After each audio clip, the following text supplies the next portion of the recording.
Assalamualaikum Sobat Millennials. Aku Mile. Dan aku Nials. Kami adalah Millennials. Mile, remaja iki kok hidupnya gabut banget. Gabut kenapa emangnya? Mosok lo, ada remaja usia 17 tahun yang menggelandang di dalam kereta selama setahun penuh. Dan kereta yang dia naiki itu selalu kereta kelas 1 loh Mile. Ini bukan gelandangan sembarangan. Hah? Emang dia gak punya orang tua dan rumah apa?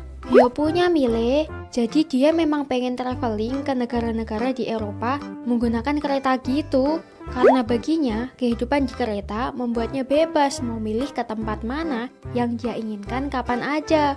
Katanya emang butuh banyak upaya sih buat meyakinkan orang tuanya agar mereka mengizinkan petualangannya itu. Gak jelas amat deh hidupnya. Terus apa yang dia lakuin selama di kereta Nials? Yo makan, tidur, mencuci, kerja juga karena dia ini bekerja sebagai pembuat perangkat lunak freelance. Karena merasa nggak punya tuntutan apapun, makanya dia memilih hidup di kereta. Dia juga rutin loh posting kehidupannya itu di blognya Life on the Train. Kelihatan banget kalau remaja ini pasti nggak punya tujuan hidup yang jelas. Dia memandang esensi kehidupan itu untuk mencari kepuasan jasa dia sebesar-besarnya. Jadi dia bakalan melakukan apapun yang membuatnya senang dan puas. Merasa kehidupannya di dunia nggak akan dipertanggungjawabkan kelak. Ya begini emang jalan berpikir orang yang terpengaruh mindset sekulerisme kapitalisme. Iya juga sih, hidupnya kayak ngalir aja gitu ya. Iya Nials. Tapi lo Mile, wong orang tuanya ngizinin dia loh, nggak keberatan, berarti kan nggak masalah. Ya kan masih berpotensi jadi masalah Nials. Wajar aja sih sebenarnya kalau orang tuanya ngizinin dia karena orang tua di barat itu kebanyakan juga sekuler liberal. Sehingga mereka membebaskan anak-anaknya sejak kecil. Orang tuanya nggak ngajarin tujuan hidup yang benar, standar benar salah yang hakiki itu seperti apa, bagaimana perannya sebagai seorang anak, bagaimana mempersiapkan anaknya menjadi calon suami dan bapak kelak. Walhasil ketika anaknya udah gede tuh, anaknya nggak tahu bagaimana seharusnya berbakti pada orang tua. Permintaan atau cita-citanya malah banyak yang aneh kayak orang ini tadi. Dan itu didukung loh oleh keluarganya termasuk masyarakat sekitarnya. Iya juga ya, kalau gini dia juga nggak paham tanggung jawab, peran dan tugasnya sebagai anak. Tapi masalahnya banyak loh orang tua sekarang yang kayak gitu Mile. Bukan di barat aja, bahkan itu kayak jadi kondisi umum orang tua di belahan bumi manapun. Kok iso ya? Karena pandangan hidup sekulerisme kapitalisme itu udah menyebar tuh ke seluruh dunia dan diadopsi sama kebanyakan negara saat ini untuk mengatur rakyatnya. Jadi negara-negara sekulerisme kapitalisme ini menerapkan sistem pendidikan sekuler di negaranya. So, orang-orang yang tercetak adalah orang sekuler dan liberal. Oh alah, ternyata ada pabriknya yo. Makanya kok banyak begini. Lah iki kan bahaya bagi kehidupan kita ke depannya Mile. Bayangin aja kalau semua generasi menentukan hidupnya dengan bebas mau ngapain aja. Nggak ada yang mengarahkan, nggak ada yang menasehati. Wah, dunia ini mau dipimpin sama siapa dong? Masa dipimpin gajah?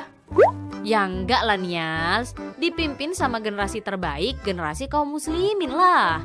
Kan Allah sudah berfirman dalam Quran Surah Al-Imran ayat 110. A'udzu billahi minasyaitonir rajim.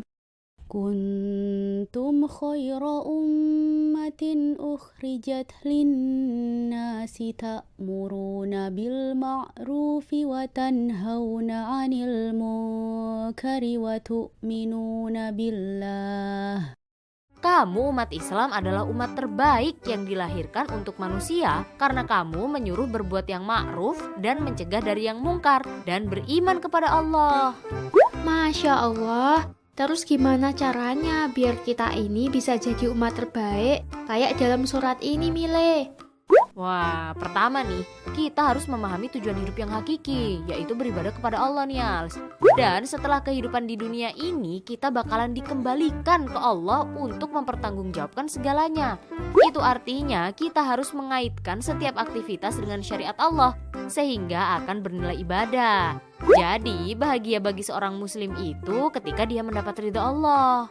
Oh bener, ngene iki lho kudune gambaran orang beriman. Aku sepakat 100%.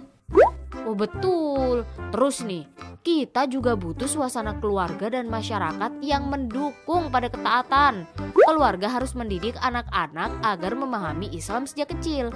Masyarakat juga harus melakukan perannya untuk beramar ma'ruf nahi mungkar.